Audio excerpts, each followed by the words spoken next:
So, leading straight on from the previous tutorial, we're now going to start looking at building the stock, the rifle stock here, which leads off down, unfortunately, off the edge of this image that we've got for reference. So, at this point, what I'm going to do is I'm just going to really produce the end of the rifle the way I think it should be. Obviously, at this point, you can do pretty much whatever you want with it. You could make it a folding stock, so on and so forth, whatever. The important thing that we are going to do is we're going to keep this part that we've just made. We're going to keep it as a half section here, and we're going to retain that for the next part of what we're going to do. And once we've finished getting sort of a rough shape for the stock that we're interested in, then we'll use the symmetry modifier to create the other side of this. But for the moment, what we'll do is we'll stay with just this side, and it will make our creation of the next section a lot easier. Now, talking about that section that we're going to do, there's kind of pretty much two ways I would approach this. The first way would be to select all of the polygons in question here.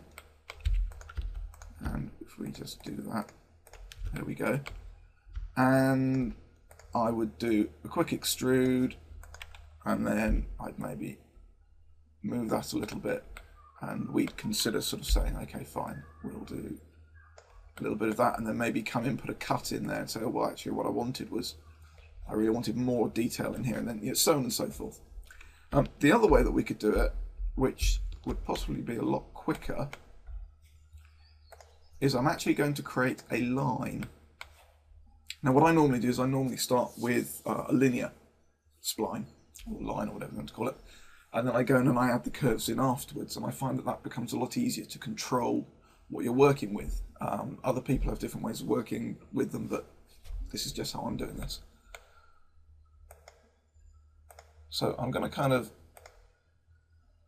put what I think is going to be sort of the shape that the rifle butt should go in. Obviously it's not sort of proportional or anything, but I think that should be fine. And I'm going to right click on it, and I'm going to convert it to an editable spline. At which point I can grab hold of the vertices, and I can now right click again and turn those into a Bezier.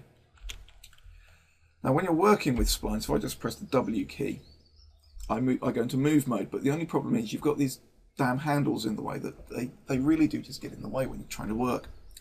So what I'm going to do is I'm going to press the X key, and that'll get rid of them. And if I want to constrain my movements now, I can press the F5 for X, the F6 for Y, the F7 for Z, which in this case won't do anything, or F8, which toggles between a combination of any one of the two. And what that's going to allow me to do is just move these splines around in a way that I think works quite well. And you can see what we've done here is we now have a nice little smooth curve going into a straight edge at the bottom. And I think that's going to work quite nicely. So pulling back in this viewport, I now want my handles on because I want to just move that into the middle. You don't have to do that, but I don't know, I guess I'm a little bit superstitious about some things. We select our polygons again, go to our select faces tool. Unfortunately, because Max remembers everything, it's remembered the set of faces that we want to work in here. And I'm just going to go and use extrude along a spline. Here we go, extrude along spline. And because I'm not sure of what the settings are that I had before, I'm going to use the settings dialog. So I just open that up. There we go, and I'm going to align this to the face normal. And I'm going to pick a line, and that line is going to be this one. There we go. Let's take that off, align to face normal. There we go. Obviously we were still, the setting was still on the spline that was we'd used for this trigger guard. So this has given us kind of a basic shape to work with, and what's great about this is that we can taper the end if we want to. Now unfortunately you'll notice that that tapers all the way around, so maybe that's not quite such a great idea. We can do things like we can twist it around if we want to, or I can add extra faces in.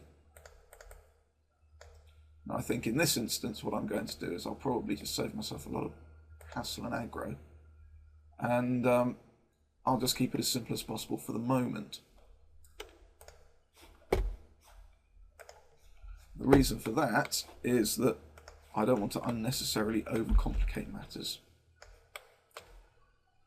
And obviously moving into my front view, I'm now going to start moving polygons around a little bit more aggressively.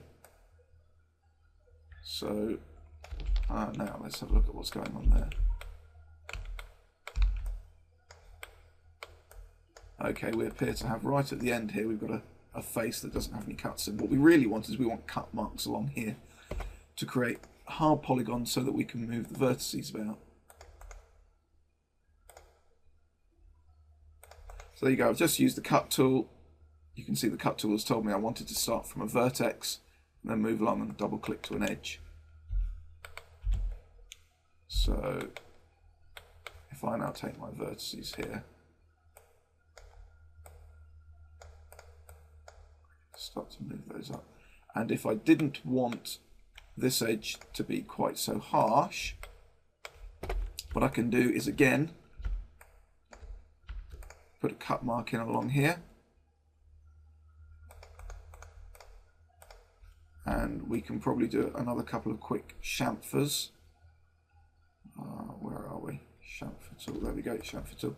And I'll just do these as interactive chamfers. Oh, maybe I'll do them with settings on.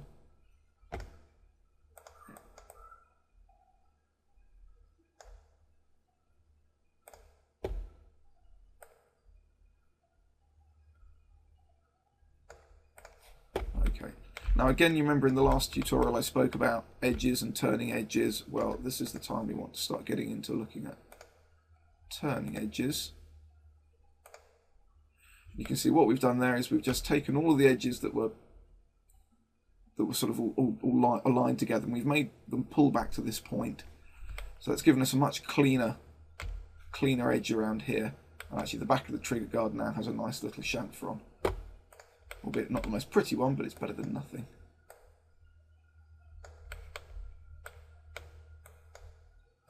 Okay, and we're just literally coming in here and just moving vertices around at the moment so that they all just align where we think they should be. Now you can see that this is actually a curve, and I'll be adding in extra items into this just to make my life a bit easier. I'm not necessarily going to add this bit of detail in here. I'm at a bit of a loss as to why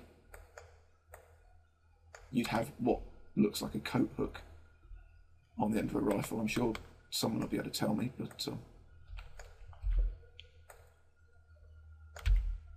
right, there we go. And I think what we're going to do is we're going to start moving this out a little bit more, and we'll start moving these points down so that we start having something that begins to look like a gun stock.